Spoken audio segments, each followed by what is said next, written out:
Randomized versus string passwords, dealing with mobile malware, discussing different types of surveillance and what we have issues with, privacy respecting cars, and whether or not you should combine a VPN and Tor.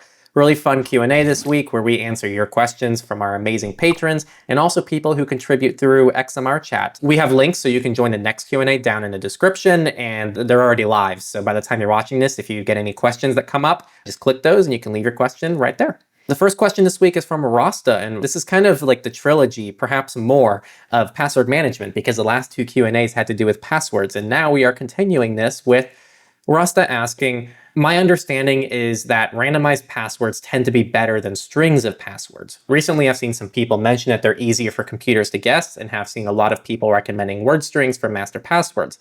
I'm currently using a mishmash of a couple words crammed together with some numbers and symbols thrown in to be 23 characters long.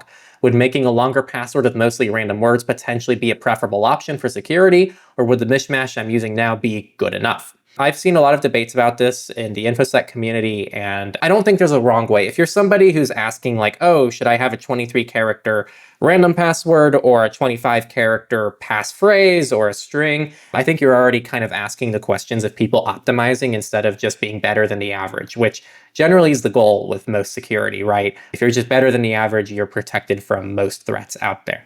Personally, I stick with entropy as like my main kind of way to analyze this. If you use a password manager, many of them include the entropy of your passwords, and you can see how secure a password is just based on the entropy of the password. And that's one way to kind of signal how secure something is. Personally, I think either option is fine. The big advantage to strings or passphrases is they're really nice for things like password managers, where you're going to have to constantly type it out every single time, and it's also easier to memorize. So if anything, I've heard passphrases presented as more of a convenient way to memorize a strong enough password.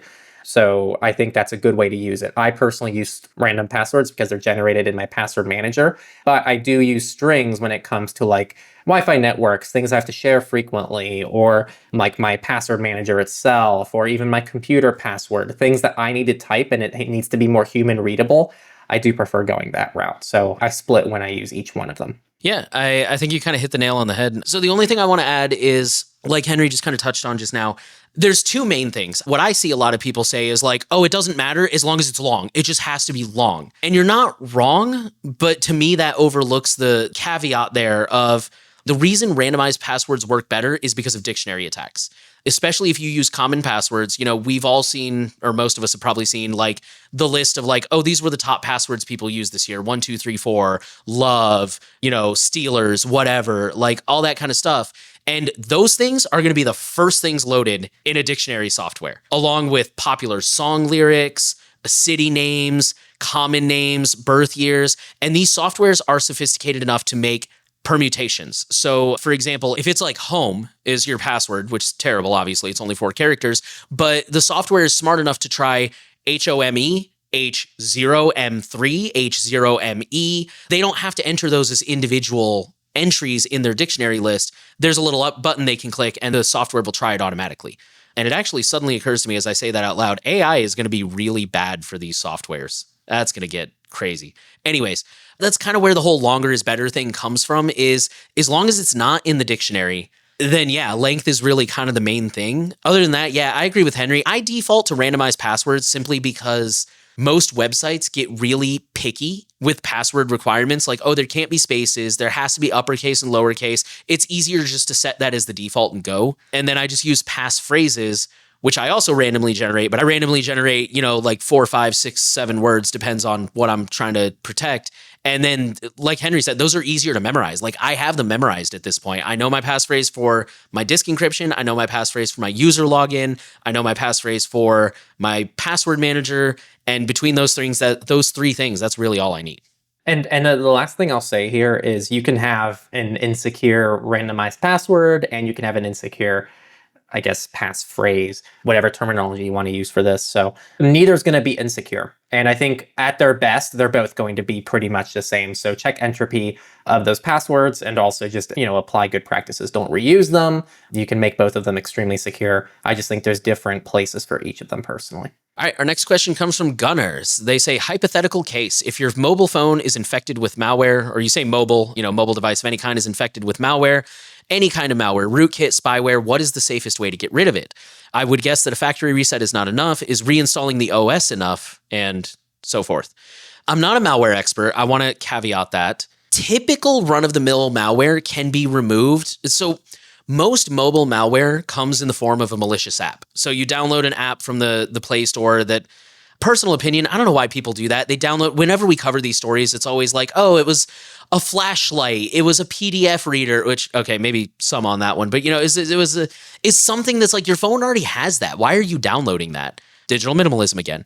But anyways, if it's a simple malware, remove the app, reboot your phone, that's plenty. If it's more sophisticated, I think my question there is like, how did something more advanced get there? Rootkits and things of that nature are kind of more advanced. And spyware, if you didn't put it there, that's a whole nother threat model. Because at that point, the first thing that comes to my mind is like a domestic abuse situation, and removing it might actually tip off the abuser that you know, and you removed it. I don't want to get into that publicly because that's a really sensitive situation. But yeah, I mean, that's really advanced stuff. I would guess, and again, I'm not an expert. Please, experts, let us know in the comments. I think that in most cases, a factory reset would be enough. But I think, yeah, at the most extreme, reinstalling would probably do it, I would think. Based on what I know, that seems most likely to me.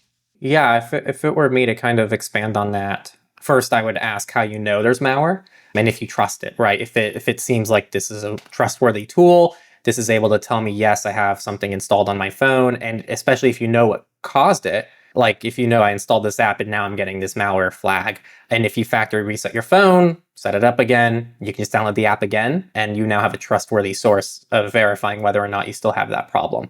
For most people, you're probably fine if that source that said you had something says you no longer have anything. There's very few like bootloader attacks that I've seen that can survive like a factory reset, or that goes much deeper into the system. So those seem rare and extremely unlikely. But yeah, I would lean towards reinstalling the OS as being kind of the number one thing to do, and finding a way to cross-reference if whatever was saying you had malware no longer says that.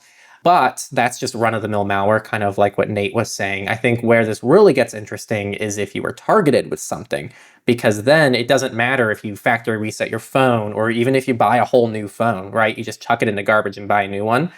If you're being targeted and they were able to infect your device, you need to figure out how they pulled that off, because they're going to pull it off again. So that is something that you need to consider if you don't know what caused the malware and how it ended up there, and you think that you're targeted by an individual or some kind of agency or a state nation attack or whatever. Totally different ballgame, and then things get a lot more complicated really quickly because you probably don't know exactly how they're pulling it off, and you have to implement probably extreme security practices, many of which might not even be necessary, but you need to because you don't know how they're exploiting your phone. So it's a whole rabbit hole if that's the case. But for most people, they probably just installed something silly and they can just factory reset their phone and just start fresh. I got David Johnson, who always has tough questions. So let me get into it. So David Johnson asks, limiting the scope of the question to indiscriminate mass as opposed to targeted surveillance. What is your opinion on the relative undesirability of business versus governmental/domestic surveillance? And then they add some context here. Since a growing mercenary spyware sector appears to be putting the most sophisticated tools in the hands of any government willing to pay, it seems that the constitutional and legal kernel backed by a public opinion is the only realistic check on internal abuses, not the availability of homegrown tools. How do you guys view the potential detriments of these two classes of surveillance? I don't understand what he's saying.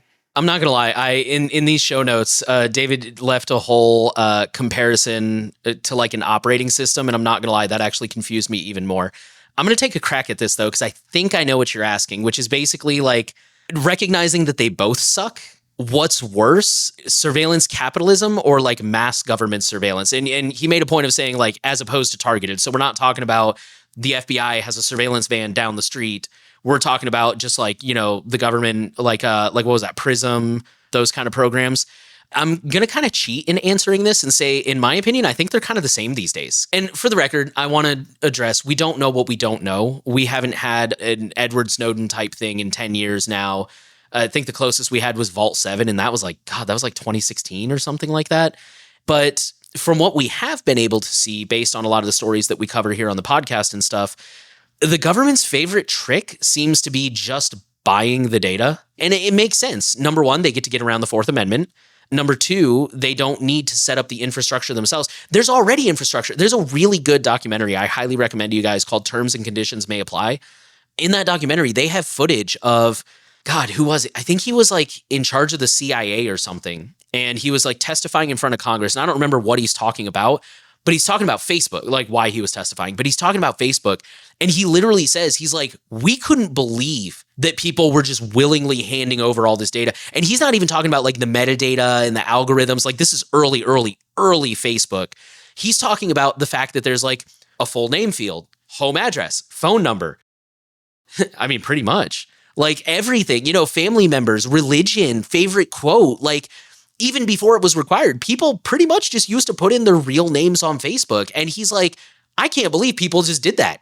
Mark Zuckerberg, when he started Facebook, he had that discussion with a friend, and he mentioned to the friend, "Oh, I even have their social security numbers." And the friend asked, "How did you get those?" And I think he more or less said, "People just like give it to me. They quote unquote trust me, dumb fucks." Yeah, like dumb fucks or something. Yeah, I don't know if that's just from the movie that I still need to see one of these days, or if he actually said that. But yeah, I've seen that quote thrown around. Did he actually say that? So this was an exchange that Mark Zuckerberg had with his college friend in 2004. Mark Zuckerberg said, "If you need information about anyone at Harvard, just ask. I have over 4,000 emails, pictures, addresses, and social security numbers." SNS? What's SNS? It might be a typo? Maybe. Anyway, I have over 4,000 emails, pictures, addresses, SNS. And the friend said, "What? How'd you manage that one?" And Zuck said, "People just submitted it. I don't know why. They trust me. Dumb fucks." And for the record, if I remember correctly, trust me is written in quotes. They quote unquote trust me. But yeah, anyways, like getting back to the question, it makes sense for the government to do that. Again, they can buy their way around the Fourth Amendment. It's cheaper. They don't have to set up all the infrastructure and manage it and pay for people to manage it. And again, they don't have to that's the thing, is like they don't have to be secretive. We all just hand it over. Everybody uses their real name on the internet these days. So that's actually funny when I meet those people who are like resistant to privacy. I don't bother arguing with them because I'm just past the point of caring. But people are just like, "Oh, well, the government already knows everything about me anyways." And it's like, actually, the government has to buy all their crap from Google these days. And based on everything I'm reading and seeing, and like Byron Tao talks about it in his book, it seems like some of this privacy stuff is actually kind of effective. So by choking off surveillance capitalism, it seems like you're putting a real good dent in government surveillance at the same time. Anyways, yeah, I think they're largely one and the same these days. And again, we're talking about untargeted mass surveillance. If the NSA wants to come find me, that's totally different. But if we're just talking about, blocking third-party cookies, using Brave, VPNs, Tor, it seems like it's doing a pretty good job. I don't have too many extra thoughts. I will say, taking the cheap path as well. I think that the government kind of conveniently chooses when to do the surveillance themselves. When they are legally not allowed to get the surveillance and the data themselves done, then that's when they have to tap on these corporate companies who collect the data legally, and then they do it through side channels. So it really does seem like they're both issues, and they both kind of benefit from it. And so it is kind of this big behemoth of an issue. Technically, you read David Johnson's question, so I've got the next one from Khalid. Khalid Duel. What options are available for a privacy-respecting car that is electric? Man, we should have swapped these because I don't have an answer for that. I don't know much about electric cars. Based on the research we've seen from Kashmir Hill and Privacy Not Included with Mozilla, there just aren't any good options for privacy-respecting cars regardless. That's all I got. Yeah, I mean, there's privacy for cars. So you can look up an individual car. And then again, I already did this kind of soapbox rant in the actual episode that we just recorded that would have gone live a few days ago at the time you're listening to this. This is not just an electric car issue. This is a new car issue. So you're going to have these issues whether or not you're getting an electric car. Privacy for cars is the best bet. See if there's a car company that lets you opt out with a little bit more than another car company. Generally, if you can avoid any kind of extra features or anything, that's going to be beneficial. And I guess one thing, if you're using something like Google Car, whatever Google's car thing is called, and also Apple CarPlay. Android Auto, thank you. If you keep it on your phone, instead of like directly sharing all that data with whatever crap software these car companies put with their cars, you're probably a little bit better off from at least leaking your actual data that is stored on your phone to these car companies. But it's hard to control things like the cars doing any video recording with the cameras or location information or anything like that. So it's just a tough situation. If you're getting a new car and you have to get one, then it just sucks for everybody. It's like microplastics. Like, we're all like trying to figure out what to do together, but really no one can really do anything about it, right? And so all you can do is just do the best that you can right now. And I think cars right now are the same thing. And hopefully in the next 5 years or so, we'll see a nice option come forward. And then the next question is from XMR chat. So thank you for sending us some Monero. But we also just got a Monero tip. Someone said Monero tips, say no more, stay amazing. So thank you to the person who submitted that. But for the other person, For audio listeners, the question is basically, it's common advice to not connect to a VPN after Tor, but what if you anonymously purchase a throwaway VPN account and connect to Tor after that? Everything in the session is linked, but is that the only problem? this is actually really easy because someone I think's answered it much better than we have. Jonah Aragon made a video on debunking VPN and Tor, and it was actually a response to a video that Mental Outlaw made. Mental Outlaw made a video that's like never combine VPN and Tor, and then Jonah pretty much made this video debunking a lot of those claims and just going through more of the evidence and when combining the two can actually be beneficial, as well as why sometimes it's not recommended. So look up Jonah Aragon, and we'll try to remember to leave a link in the description here. And it's very informational. I think Jonah breaks it down better than we can. So I'd push you towards that. I'm also a little confused by this question because in your clarification, you say like, this is to anonymously access a service that blocks Tor but doesn't block VPNs while also keeping yourself anonymous to the VPN provider as well. So I guess you mean like Tor first and then a VPN in that case. I don't know. I'm just... Jonah's video, I think, sums it up. And if that didn't sum it up, then let us know. And maybe we misunderstood the question. Generally speaking, I think the general advice of avoiding combining them is not bad advice, but it lacks, and again, this is advice that we've shared as well on the Techlore side of things, but if I was to cover the issue again, I think I would be a bit more nuanced about it and cover how there are benefits to combining the two tools, assuming it's a trusted VPN provider, and you're in a situation where you want to obfuscate using Tor from your ISP or something like that.